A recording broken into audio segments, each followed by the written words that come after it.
Welcome to the Dogs Podcast with your hosts, Blake Reneker, Justin Charles, and Josh All. Hey, what's up, Browns fans? Welcome back to another episode of the Dogs Podcast. Josh All, your host today on a Tuesday. We are just 10 days away, give or take 9 days here from the NFL Draft. Finally, I know you guys are probably like me, getting a little sick and tired of just speculating nonstop, round the clock, 24/7. What in the world is this team going to do next Thursday night? Everybody and their brothers got their opinion. Obviously, I say that, and yet I have mine, as we all know, on what the Browns will do, what the Browns should do, could do, might do, you name it. It's been discussed. So we've only got 9 days left to worry about it. And then we will finally have a new crop of Browns rookies to talk about, discuss, break down, project, and all that kind of stuff. So it's almost here, guys. Just bear with us, bear with the community, the podcasters, content creators, the media at large. It is a long haul here. It sure has been to get to the draft, especially considering nobody knows what the hell the Browns are going to do. And I think this is intentional. I think the smoke screens and misdirections and everything have been put out there by the Browns, by Andrew Berry and the front office and the staff, and they've done a good job at that. I got to lend credit to them. Nobody knows what they're going to do. Was it Tom Pelissero was on a broadcast the other day saying that, the Browns could potentially trade up in the draft. And I'm like, up? Who in God's name are we trading up for? There ain't nobody in this draft to trade up for, to give up more assets to go get. That made no sense to me. But there you go. There you have a one of the leading whatever names out there in the NFL Connected Insider universe saying, hey, the Browns could trade up. So we've got people thinking we're going to do anything. Trade back, trade up, take Tate, take Freeling, take Proctor, take Simpson. It's crazy. It is insane. And I think that is all by intention. And seeing reports now that pretty much every team in the top 5 after the Jets. So what would that be? The Cardinals, the Titans, the Giants, the Browns, and even the Commanders after us. And was it the Saints too, maybe? So maybe a lot of these top 10 teams looking to trade back. Stock up capital either later on in this draft or next year. And the problem with that then becomes, well, if you've got 5 or 6 teams looking to trade back in this draft, there aren't 5 or 6 teams looking to trade up. So the Browns now have competition with these other teams around them looking to trade back. So, say hypothetically it's a David Bailey situation where he's the guy, he's the edge rusher that falls through the top 5 or starts to tumble through the top 5. Let's say we're at 4, Tennessee, and the Cowboys decide that's where they want to move up to get their edge rusher. If the rumors are true and that's what Dallas is looking to do, the Browns don't have a trade back partner. We're picking at 6, most likely. So there are all kinds of scenarios and things to be watching for on draft night. I think it's going to be a lot of fun. It's going to be exciting, obviously. So that's next Thursday night. I've been saying it, and I'm going to keep saying it. Make sure you guys come hang out with us on our annual. We do it every year. First round draft live coverage. Well, it's not always the first round. When the Browns did not have a first round pick, we were doing the second round, night 2. And I'll tell you what, that's a marathon in itself right there, night 2, because that's rounds 2 and 3. So it is a lot of coverage to do night 2. But night 1 is the most exciting one. Obviously, it's the first round. So we will be there on YouTube from the studio. Me, Blake, Justin, and Kenny Mack coming to you guys live at 7:45 p.m. next Thursday night, April 23rd. Like I said, make sure you guys tune in to that. And before I get into some content here today, I'm not just going to spiral and rant about the draft. I do have some specific things to talk about. Obviously, the main focus of the episode today will be the draft. But I want to talk about this Browns film breakdown article. And the reason I'm going through a lot of Browns film breakdown stuff is because you guys know We've had Jake Burns on the show. He's a good friend of the show. I've worked with Jake on some projects and things around the Browns content creation, and I respect his opinions. I respect his knowledge and all the work that he puts in on the film breakdown side of things. So I got Brad Ward's article. That's who he works with over there, Browns Film Breakdown, talking about some of the stuff Jake has gone through the film on, and it's things they think they know about the Browns heading into the draft, reports, rumors, buzz around players, all that kind of stuff. I want to hit the main points of this, and then I want to talk a little bit about Caden Proctor, a guy that has been, again, another smoke screen about, are the Browns going to take this guy at 6? They really like him, yada, yada. So we'll talk about that a little bit. Got some voicemails, got some messages. As always, again, if you want to get those on the show, thedogspodcast.com, and go to jointhedogs.com. If you want to be part of our Discord community, hang out with everybody in the dog pack, sync it up with the Patreon page. It's a good way to help support the show. You get access, like I said, to the Discord, the entire community, Discord Dog Pack Live episodes that we do, usually once a week in there. Access to the, me, Blake, Justin, Kenny. We're in there chatting it up all the time. I haven't been as much recently. I've had a lot of stuff going on here with work, with the show, with the content creation, all that stuff. But I love that community. It's a great place to be. As soon as the draft is over, we're rolling right into May, and May goes right into June, and that's when fantasy football registration opens up. So if you want to get in and register for our fantasy football leagues when they first open up, that'll happen starting on June 1st. So that's jointhedogs.com. Okay, I think the first thing I want to do before I go into this Browns film breakdown is let's just play this voicemail. I got one here from our boy Kenny Mack. Yo, guys, it is Kenny Mack, and guess what? We are at day 100 of the 120-day reset, and we're 9 days till the draft, so that means there's 2 days left for guys to get their pro days in, and there's private workouts, because it's going to be that, as of Thursday, it's going to be that quiet period, so, teams can't contact other players for 7 days before the draft.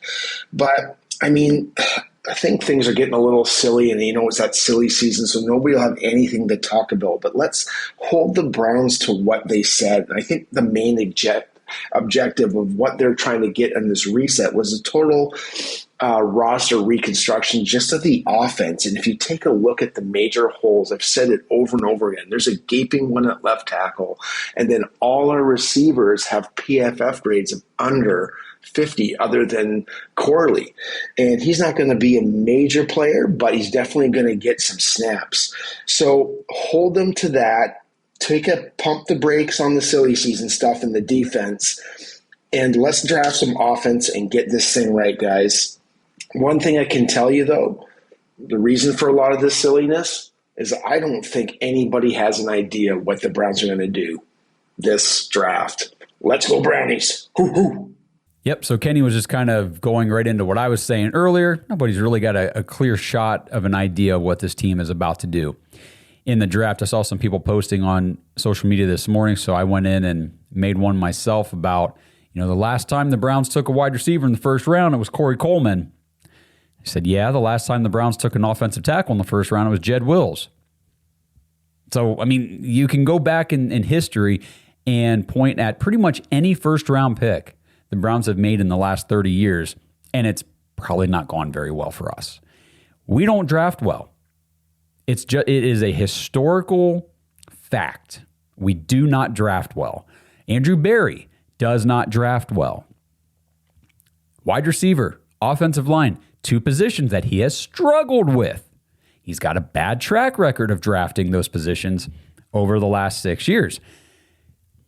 It is what it is. You gotta look at it for what it presents, and that's how it looks. So the first thing, moving over to this Browns film breakdown article, if picking at number 6, they say it should be Carnell Tate. So according to Jordan Reed, sources across the league have been split on what the Browns will ultimately do, and that is a sign that this decision, from the Browns' point of view, remains very fluid deep into the process. So again, this is what they make a point here that I feel like I've made a few times on the podcast. They say, if the Browns believe the receiver class thins out before number 24, then taking a wide receiver early becomes more logical. If the concern is tackle depth, That would shift the priority with names like Fano and Monroe Freeling tied to their evaluation process through league sources cited by Reed. The latest name to surface is Alabama tackle Caden Proctor. That is somebody I will talk about here in a little bit. So Brad Ward wrote this paragraph here about Jake Burns. Says, Jake has done an unbelievable job providing film breakdowns on each of the tackle prospects in play at 6. And the more that Brown's film breakdown digs into these guys, he says, the less sure I am about any of them at such a premium pick in the draft, talking about all the tackles. This is the point I've been trying to make too. He says it's unfortunate that there is no obvious choice here at such a critical position of need for the Browns, but that's the reality of this draft.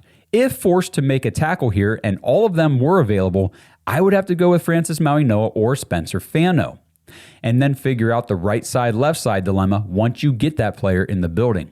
He says Monroe Freeling is too much of a projection at 6 overall.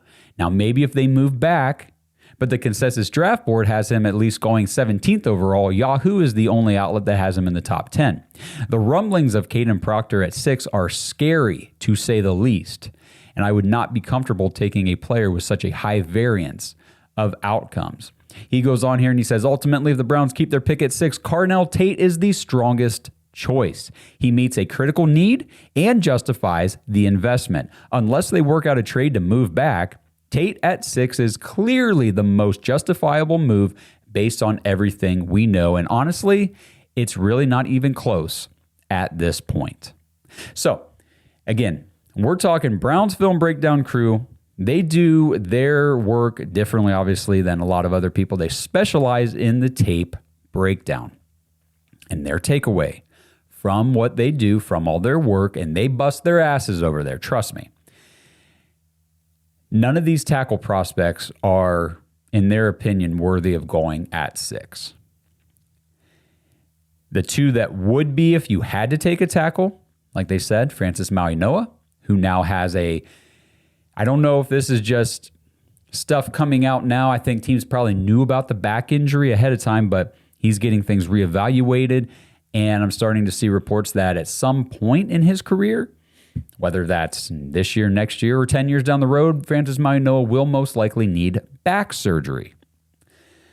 Well, that's a big risk to be taken now in the top 5, top 10. So I don't know. Maybe Mauigoa ends up being on the board at 6 and does that injury or risk of, worsening the injury down the road, move him down the board or off the board for some of these teams. Spencer Fano. He might be the best offensive lineman in this class, but he might not be the best offensive tackle in this class. He might be a guard. I don't know. Nobody knows where he's going to end up playing. Like they said, there's no locked and loaded surefire tackle prospects in this class, especially on the left side. At 6, and based on their tape evaluation and everything else, Carnell Tate is the clear and obvious choice. So, why do I present that? Well, obviously, because I want Carnell Tate at 6 as well. He's my guy. That is the guy I've always wanted. And after all of my research, all of my prospect evaluation, and everything I've done this entire draft season, which has been a ton, I feel like I have so much prospect fatigue.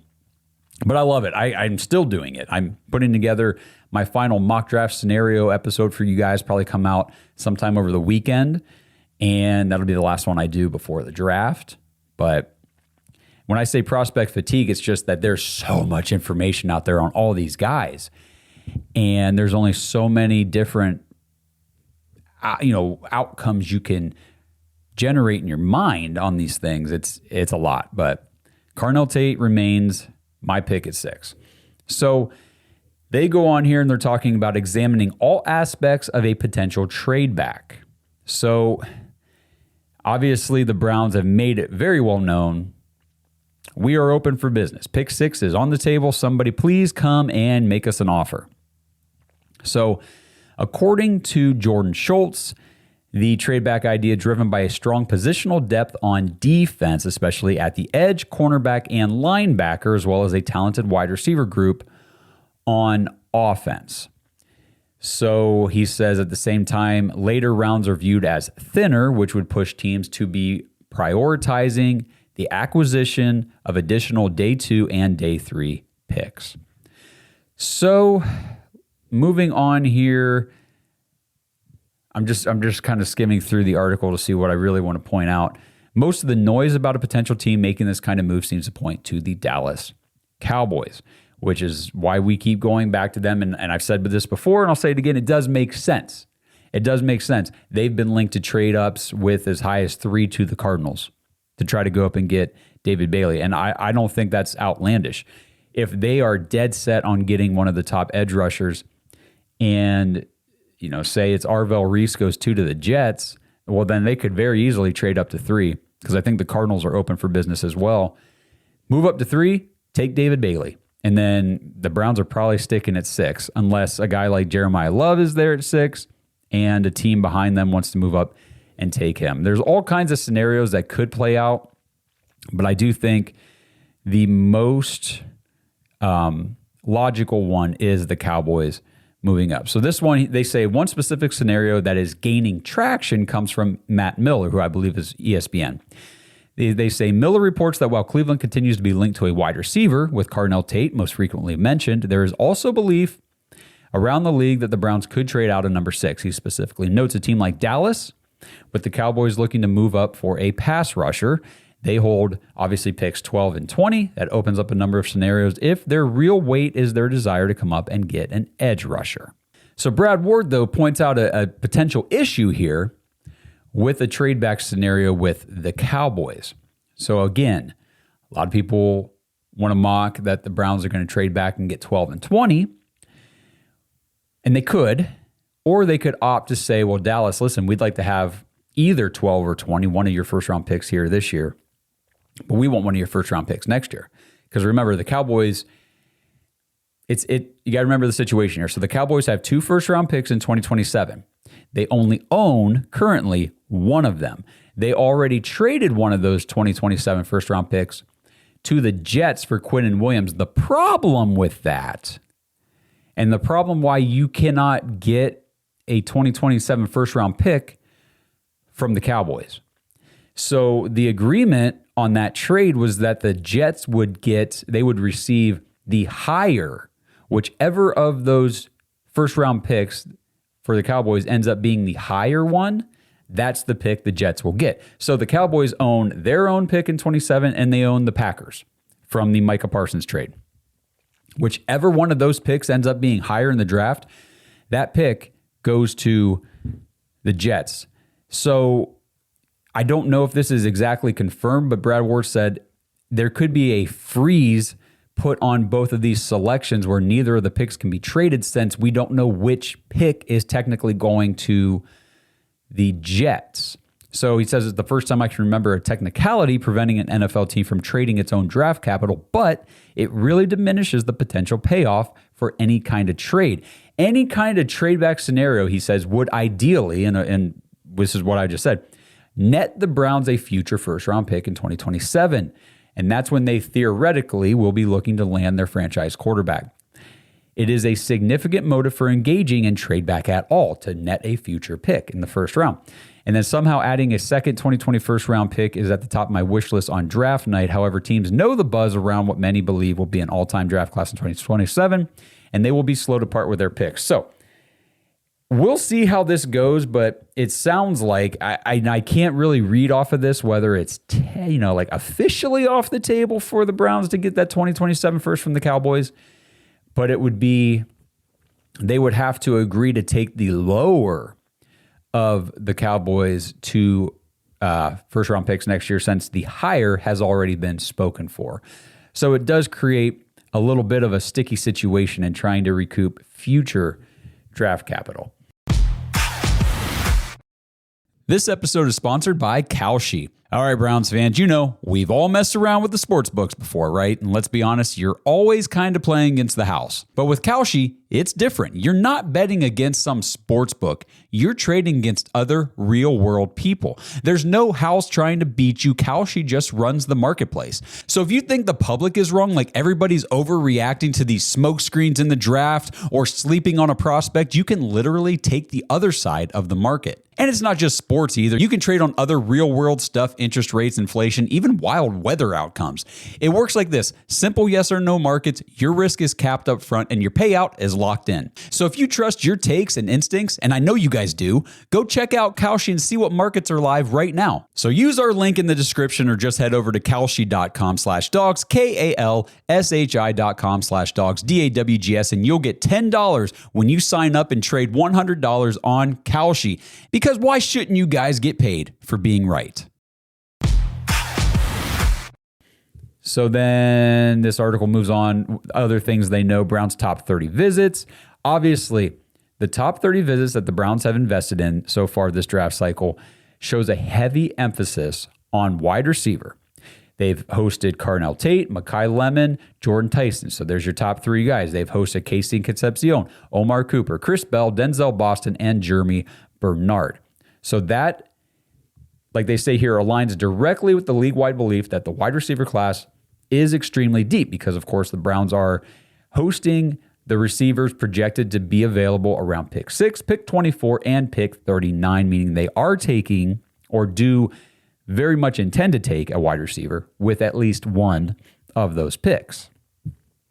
So Brad Ward says this class presents an opportunity to elevate the Browns wide receiver room in a significant way.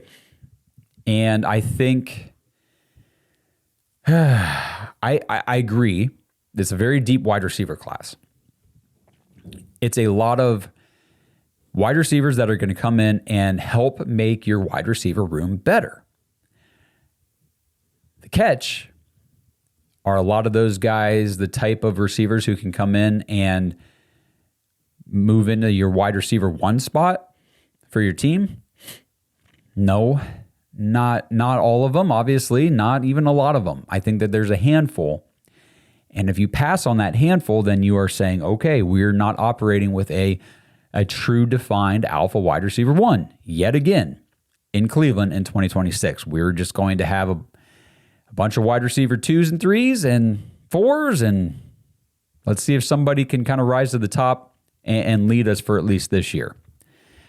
So we'll see what they end up doing at wide receiver. But again, I'm not saying that just because they pass on one at 6, they can't get good receivers later on. They can. They absolutely can. I just question the ceiling, the absolute ceiling of those players after the top 3 or 4 guys. Then the last thing here I thought was interesting, outside of the draft, looking at wide receiver help for the Browns. Could they trade for one? Is there a free agent wide receiver they could sign still? And he's pulling off the notes here from a PFF article that talked about the Browns being a good landing spot for, and it's kind of a funny pick here, but Jawan Jennings, the former wide receiver for the 49ers, who is still available because it has been cited that his asking price, that what he once paid on a contract, is just too high. And that is why he has not landed with a team yet. So he's projected, I'm guessing this is either Spotrac or PFF, to sign a 3-year deal somewhere around $15 to $20 million a year. Okay, here it says PFF had him signing a 3-year, $50 million deal with $29.5 guaranteed. It's about $16.7 million per year. Jennings is almost 29. He's not like this is the problem with free agency. We talk about it all the time with these free agent wide receivers. You're getting maybe a decent wide receiver 2 for your roster, or maybe a very, very high-end wide receiver 3. But you're going to have to pay him high-end wide receiver 2, low-end wide receiver 1 money. Doesn't make any sense. And why I say it's a funny name to be connected to the Browns is because of the whole altercation last year when the Browns played the 49ers, and after the game, like whatever was going on the field between Jennings and the Browns players on defense, and Shelby Harris, I think it was, came out and said, yeah, he's a hoe. And he went on that long rant about why Jawan Jennings is just a POS, trash talking, saying things about people's families and stuff out there, wives, kids, and it's like, all right, well, apparently now we're connected to that guy. But I don't think Jawan Jennings would be a good pickup for the Browns anyway. Again, even if he does lower his asking price, it's still going to be too high for the Browns.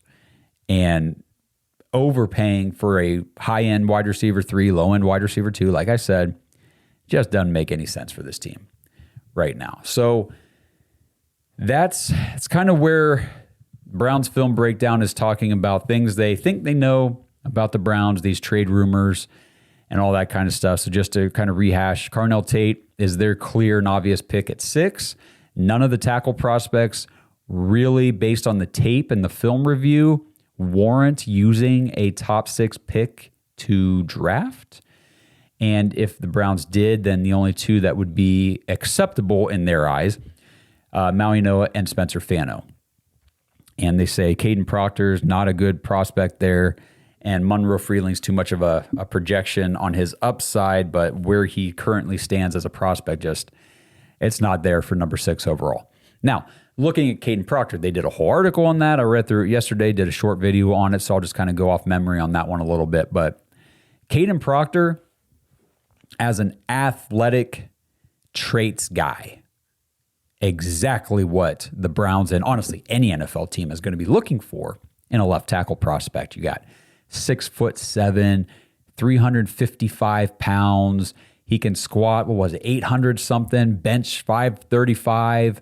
The dude is only 20 years old. He played left tackle for Alabama, I think 3 years, 40 starts. Like, he's got it. He's got the resume. He's got the experience that you want at a major college program. Yet to boot, he's got the physical traits, the length, the weight, the mass, everything. He's got the athleticism, the footwork. It's just when Browns Film Breakdown went through his tape, they said for a 40, a guy who started 40 career games in his college career, the lack of growth and development and the inconsistency that still showed up this late into the process were all major red flags.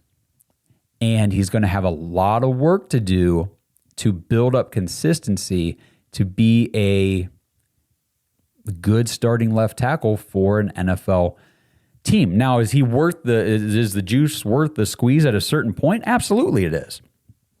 But they argue not at number 6. Please no, not at number 6 with Caden Proctor. And then there's the weight issue. They said at Alabama he was at like 370 something. He wants to try to maintain 350-ish at the NFL level, and they said that's something he's never done before. He has never maintained 350.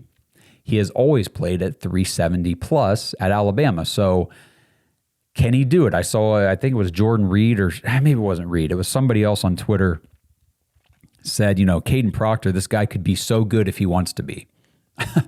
If he wants to be, I don't want any question about whether a guy wants to be good when I'm picking somebody at 6. That sounds way too much like the last tackle we took from Alabama. So I'm out on Caden Proctor at 6. You can probably talk to me about him at 24 if he's still there. I don't think he will be.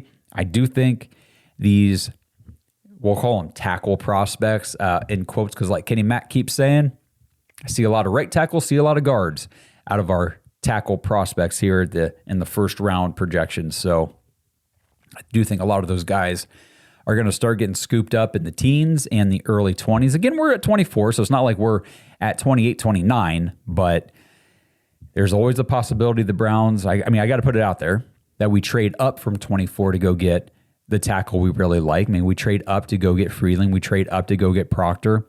The only problem in my mind of thinking about the Browns trading up is that they never trade up. Andrew Berry does not give up draft capital to move up. He trades back to collect draft capital. He's only traded up one time in 6 years. Well, one time with any significance, and that was the JOK when he traded up from 56 to 52, I think, in the second round, something like that, to go get JOK. I don't remember exactly. It was something like that. Yes, last year he traded up for Shedeur Sanders. He traded, 2 six-round picks to move up to the 5th round. To me, that's not a significant investment. That's not a significant trade-up.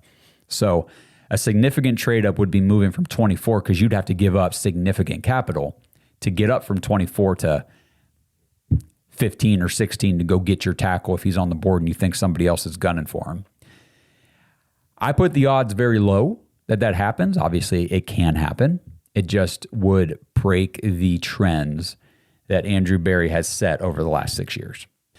All right, so I do have a message here I wanted to read. This is from Tony from the website. He says, "Hey guys, I am a Detroit Lions fan, but I'm also invested in Shedeur Sanders doing well, so I root for the Browns." Tony, we also, a lot of Browns fans anyway, root for the Lions at times. Just kind of like our NFC partner over there, the North team that's had just absolutely crap teams historically over the last 30 years. And the difference is you guys have actually been making a decent run of yourselves in recent years. We haven't. But Tony goes on here. He says, "I do believe that the best way to do that is not draft an offensive guy at 6.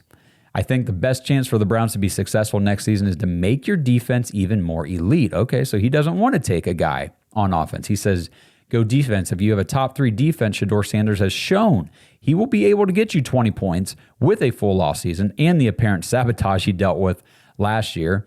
Go Denzel Boston at 24. Sign Taylor Decker and Stephon Diggs after the draft. Diggs helped Josh Allen, CJ Stroud, Drake May in their development. He's a leader in the wide receiver room, and he can still get open. He says, your offense is already young enough. You need to go get some solid vets. Get another guard in the 3rd round. Draft Chris Bell at 39. He will be Josh Gordon for you when he is fully healthy. You guys have a great show, and I wish the Lions had one like this. Well, sorry that the Lions don't have a good podcast to listen to. I'm glad that you found our show and that you like it, so we appreciate that. It goes against the conventional thought process for a lot of us here on the show, for the fan base in general. There are some people who are thinking like you, Tony, but it's really hard to get behind drafting another defensive player at 6 when, I know you root for Shedeur Sanders and you're invested in him doing well. I don't know if you watched every Browns game last year like we did. Brother, that crap is hard to watch. That offense with no playmakers, with Jerry Jeudy dropping the ball every time it comes at him, and the only other receivers on the field are UDFAs. Like, dude, it's really hard to watch. And I'm not saying that you're a spoiled Lions fan, although I guess you could probably read into that by what I'm about to say. You've got Amon-Ra St. Brown, one of the best receivers in the entire NFL. You've got Jameson Williams, who is a decent option outside of that. You've got your tight ends like Sam Laporta, who can do things for you. Isaac Tesla was a nice rookie last year, showed some signs. And then you've got reliable veteran depth pieces on your wide receiver core like Khalif Raymond and those types of players over the last couple years that make plays, can pop off and have a big game. We don't have any of that. And I understand that kind of plays into what you said about go sign like a Stephon Diggs, but the Browns don't need Stephon Diggs. They don't need that right now. That is a headache, and that is just too much of a bad personality. Maybe personality is not the right word, but his off-the-field crap, stuff like that gets amplified even more in Cleveland. Not worth it to me. Come on, you guys have Jahmyr Gibbs. You guys had the Gibbs-Montgomery tandem at running back for the last several years. It's one of those things where the Browns don't have any of that. We have none of that. Yes, we have Quinshon Judkins, looked really good as a rookie despite the poor offensive line play. He's coming off a major injury, coming off surgery. It's going to be a slow go, at least to start the season. Yeah, we have Harold Fannin Jr., who really popped off as a rookie. That's not enough. That is not enough. We need more talent on offense. So I'm with you that you can build an elite defense, but I think that there are defensive players, very, very good defensive players who the Browns could draft at 24, at 39, even at 70, who could come in and be starters, or high-level contributors year one right now on the defensive side of the ball. We don't have to use the 6th overall pick to get a defensive player to come in here and help this defense be better. I think that, again, there's going to be a lot of players available at those other picks on the defensive side of the ball. If you want a true difference maker on offense, that's where you're going to have to use a higher pick to get it, because there are fewer of those true difference makers in this draft on the offensive side of the ball. But Tony, thank you for the message. As always, we appreciate hearing from everybody out there. We got Buccaneers fans following the show, Gabriel. We've got Lions fans and Tony. It's a good time, man. I love hearing from people from other fan bases. This episode is sponsored by ButcherBox for Pets. Browns fans, ButcherBox for Pets has a deal you cannot pass up for your four-legged family members. Right now, you get 50% off your first subscription order of the premium slow-cooked nutrition dog food or the premium fresh dog food. Just go to butcherboxforpets.com/dogs, DAWGS, and use promo code DOGS when you check out. It can get confusing because we're the dogs, we love our fellow dogs, our dog pack members, and the dog pound faithful. But let's not kid ourselves. The most important dogs in our lives are, well, our dogs. And they're not just pets, like I said, they're part of the family. So the question is, what are you actually feeding them? At ButcherBox, they believe in real ingredients. Their pet foods have been developed and certified by vet nutritionists to contain zero artificial flavors or preservatives. I know our house wouldn't be the same without Odie, our 100-pound golden retriever who thinks he's a 10-pound lap dog. Absolute dumbest dog in the world, but we love him like crazy. And it gives us peace of mind knowing that we're giving him quality food instead of those factory processed blocks from the store. And speaking of the store, no need to add dog food to your shopping list ever again. ButcherBox delivers their high-quality food right to your door. Just choose the delivery schedule that you need for your dog, and you can change, modify, pause, or cancel your plan at any time. So try it out today. Your dog will love you for upgrading their meal times. ButcherBoxForPets.com/dogs and use promo code DOGS, DAWGS, to get 50% off. That's right, half off your first subscription order of the premium slow-cooked nutrition fresh dog food or the premium fresh dog food. Minimum purchase of just $34. 50% discount applies to subscription orders only. One use per customer, and you can cancel at any time. ButcherBoxForPets.com/dogs. All right, another message here from the website. This one's from Dan. I was going to read this the other night when I did the live show on YouTube with Justin and Kenny, but he's got kind of a longer message here, so I wanted to wait and do it here today. So Dan says, hey guys, Dan from Barberton. I inherited the same sickness you guys have for our beloved purveyors of sadness. I've loved the show since hearing about it close to a year ago. Here's a flashback. It's Thursday, April 24th, 5 p.m. in California. My boy and I have this man cave set up. We're super excited to see who the Browns are going to draft at number 2 overall. I crack a beer. My boy cracks a root beer, and we're hyped. As Ward comes off the board at number 1, we're hearing whispers of a possible trade down. We're terrified at how far back we might fall. See the 2016 draft, Browns trade back to 8, then back again to 15, picking up 75 picks between the 3rd and 7th round, and that results in 0 hits. All of a sudden, the big board flashes and the Jaguars helmet is displayed. We're happy because our traitorous cousin who's from Jacksonville gets hashtag NFL Ohtani. We're still getting the details. ESPN screws up the trade details, initially saying we got the 5th pick and next year's first. I'm happy because all the college quarterbacks dodged the Browns at number 2 for yet another draft by returning for about 11th college football season. So we should have a solid pick in 2026. The Jaguars suck, so we should have 2 in the top 10. I know that's what everybody said. Dan, I remember hearing all that. He says, cue the Price is Right trombone, womp womp. The hashtag factory of sadness, we end up with number 24. Oh, wait, we also get another 2nd round pick in 25. Awesome. We should be drafting a wide receiver. Shador is there at number 5. Let's freaking go. Defensive tackle. WTF. I know, man. That's exactly the response we all had too during the live broadcast. He says, our offense hasn't scored a touchdown since Kozar to Langhorne. The anger sharks are swimming. Okay. Here we go. Pick 33. Offensive weapons. Let's go. What the F? A linebacker? Oh my effing gosh. He says, okay, we can get a weapon at 33. Thank God. Quinshon Judkins is the RB I wanted. Well, son, I tell my boy, if Travis Hunter becomes a superstar, at least we drafted a defensive tackle, linebacker, and a running back instead. Well, then Travis Hunter gets hurt. The world proclaims no one can ever be a two-way star in the NFL. That is still a safe proclaimment. Then today we find out he's going to be a full-time cornerback. Our defensive tackle is a potential rising star. The linebacker was defensive rookie of the year. And the running back looks every bit a top 12 running back in the NFL. The question, did we win the trade? Dan says, I will say if we send the Jaguars 24 back to them for Brian Thomas Jr., then absolutely. Otherwise, see the 2016 class. I'm still waiting for the draft. I have too much Browns draft PTSD to proclaim a win at this point.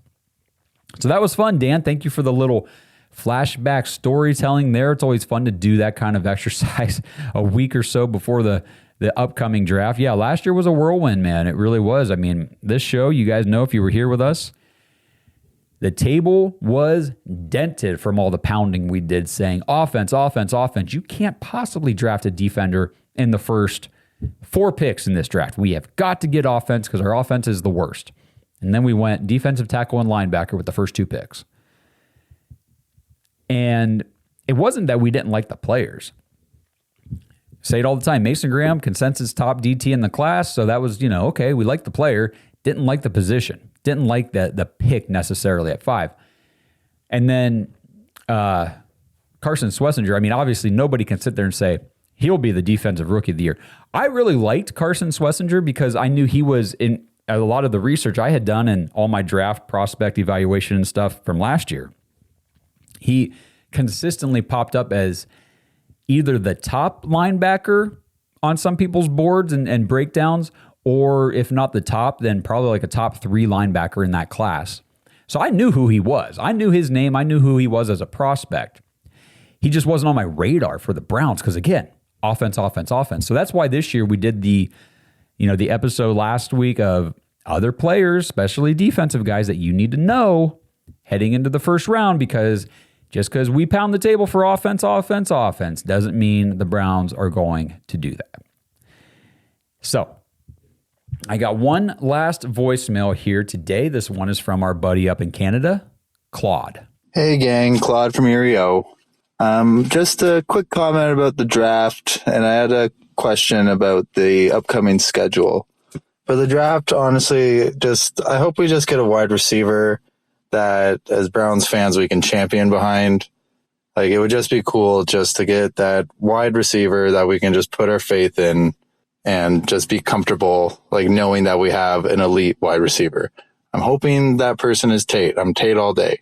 As for the draft, I have no idea. I've never gotten a single mock draft right, so I just go in blind every year. But for the schedule, I'm curious to know what your guys' thoughts are on, like, say the Browns pull like New England or Chicago, newer quarterback, build around them, find themselves in the playoffs. In that situation, do you think the Browns are gonna be perceived as like they got lucky because of the easy schedule, or like they built a really good team and they fought for that position? Anyway, go Dogs. Woof, woof. All right, Claude, thanks for the voicemail. I mean, to address your last question there, I don't give a rat's behind what people say about the Browns if they were to make the playoffs this year. We made the playoffs. That would be awesome. That means Shedeur Sanders had a good season. It's not going to be Deshaun Watson, guys. Just stop. That means things went well for Todd Monken. We must have drafted at least somebody on offense who can catch the ball and make plays, because otherwise I don't know how we're scoring points at any consistent basis to get to the playoffs. So yeah, I really don't care what anybody says. And as we know about the schedule, yes, we are supposed to have a 4th place schedule. That doesn't always mean it's going to be easy. Last year we were supposed to have a 4th place schedule, right? There was a stretch there where it's like, I remember going into the season, we said we might be 0-8 to start this thing because it's very difficult. It's a gauntlet. So, everything's based on the previous season's record. It's not based on what those teams have done during the offseason. Because the teams that we face on our schedule, in January, sure, because that's the team you're looking at from 2025. It's going to be a completely different team. There's so much turnover. There's so much parity in the NFL that in 2026, you got a team like the Saints on your schedule. It might look like a decent matchup. They could do some stuff in the draft that makes them all of a sudden look like that's not going to be an easy game. The Browns could do the same. The Browns could be that team. We could be on a lot of 4th place schedules for other teams around the league, and we could do some stuff in the draft that's like, man, the Browns might not be as easy of a game as we thought it was going to be. I will say this, going back to the last time the Browns made the playoffs in 2023, we were not supposed to make the playoffs. We were not on a trajectory to do that until we got Joe Flacco in and we hit a portion of our schedule that was easier than the early part. And we won a bunch of games, got ourselves into the playoffs. And then you saw when we went down to Houston against the Texans, it was like, okay, this team wasn't probably supposed to be in the playoffs. Happens every year. There's always teams that sneak into the playoffs that probably shouldn't be there. And it's more about the experience, the ride, and what you can gain from it and take with you into the next season and continue to build upon. The Browns obviously didn't do that after 2023. We didn't build upon anything. We just completely collapsed after that playoff berth. Again, shouldn't have even been there probably in the first place. So maybe that contributed to the collapse then we saw in 24 and 25. But Tate, I'm with you, Claude. Let's go. Let's go get a receiver. Like you said, I just want somebody that I can have faith in. Yes, that is a good way to put it. That when he's running his route, he's going to be open. When the ball is thrown to him, he is going to catch it. Or at the very least, he's not going to drop it. Now, if a defender makes a good play on the ball or something like that, whatever. These are all NFL players. But I am so sick and tired of watching the ball go in and out of the hands of wide open receivers, or hit him on the helmet, or hit him in the face mask, or the back of the head because they weren't even freaking looking. I still remember that. What was that? Was that the Steelers game or the Vikings game where Dylan Gabriel hit, I think it was Bond. He was like wide open by the end zone, hit him right in the back of the helmet because he wasn't even looking back for the ball. It was like, dude, what? What are we doing? What are we doing? That's the kind of stuff I don't want to watch anymore. It goes back to Tony's message. Tony, if you didn't watch every game, you don't know that play. That was only one of many plays like that just made Browns fans go, what are we doing? So let's go Cleveland. Let's go Browns. Make us happy. Get us some freaking players to make this team better and make them more watchable on Sundays. I'm tired of watching us struggle to score more than 14 points in a game. I don't care about your top 3 elite defense. You're not holding enough opponents under 14 to win enough games to do anything that way. You have to be able to score points. And right now our offense is not capable of doing that. So we need a lot of help. So I appreciate everybody tuning in with me on a Tuesday. I feel like this show is a little bit more choppy. Just trying to go through a bunch of these notes and things before the draft and hit some of your messages and stuff. I'm back under the weather yet again. I feel like this is just never freaking ending. But I guess when you got kids in school and all that kind of stuff, you parents out there know it's just how it is. Feel like crap. Keep going anyhow. And I apologize if this wasn't the best show, wasn't the best episode, but just trying to get content out to you guys, get a touch point here ahead of the draft. I've got very special guest I'll be recording a podcast with here for you guys to watch on Thursday, I believe. And that is Brian Bosarge from draftcountdown.com. He does great work over there, great draft analyst, and we have him on the show every single year. So this is kind of like our annual hangout with Brian. He's a great guy. If you haven't seen him on an episode here before, you're going to enjoy it. He is a fun dude, good guy, and he knows a lot of stuff. The only knock on Brian is he's a Bengals fan. So, not everybody's perfect. So we'll go ahead and excuse him for that. And we'll have him on the show anyway. So make sure you guys stay tuned later this week. Brian Bosarge will be here. And then, like I said, I will have the final mock draft episode for you guys coming probably over the weekend. Blake said he wants to do an episode with me later this week sometime as well. He is home with his wife and baby, so he's got a little extra time when everybody's taking naps. So I think you guys will get to see Blake this week as well. And again, next Thursday, the 23rd, 7:45 p.m. on YouTube. Make sure you guys tune in. We will be live, first round draft coverage, and breaking down everything that's going on with the Browns and everybody else around the league all night long. It's going to be a ton of fun. So hang out in the chat with us and go to jointhedogs.com if you want to be part of our Discord community. Hang out with everybody in there. Get ready for fantasy football. Help support the show. Great place to be, jointhedogs.com. Appreciate you guys. We'll see you on the next episode. As always, let's go Brownies. Thanks for listening to another episode of the Dogs Podcast. Make sure you subscribe on YouTube and follow us on Twitter at The Dogs Podcast. Get your thoughts on the show at thedogspodcast.com.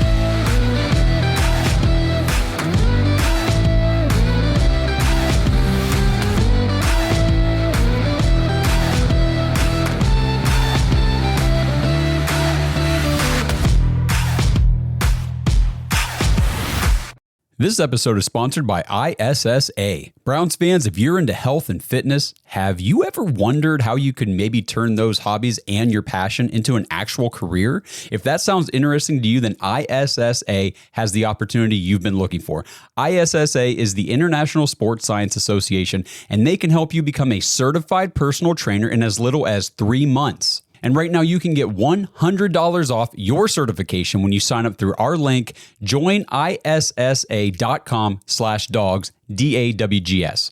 Now, certifications are 100% online, self-study, and self-paced. You can study anywhere from your phone, tablet, or computer. And the final exam is open note, open book, aka piece of cake. Except you fitness nuts probably don't eat a ton of cake, so let's just call it a piece of delicious protein bar. And ISSA has the #1 job guarantee in the industry. If you get certified and sign up to be a certified trainer with ISSA, you have a job guarantee or your money back. ISSA has over 10,000 gym partners that have over 73,000 open jobs for trainers right now. And you don't need a 4-year degree or a 2-year degree. You just need your certification to qualify for these jobs. So what are you waiting for? With certification this simple, there's no excuse not to pursue your passion and become a certified personal trainer today. Get $100 off your certification at joinissa.com/dogs. You've wanted to make a change long enough. Now it's time to do something about it. That's joinissa.com/dogs for $100 off your personal trainer certification.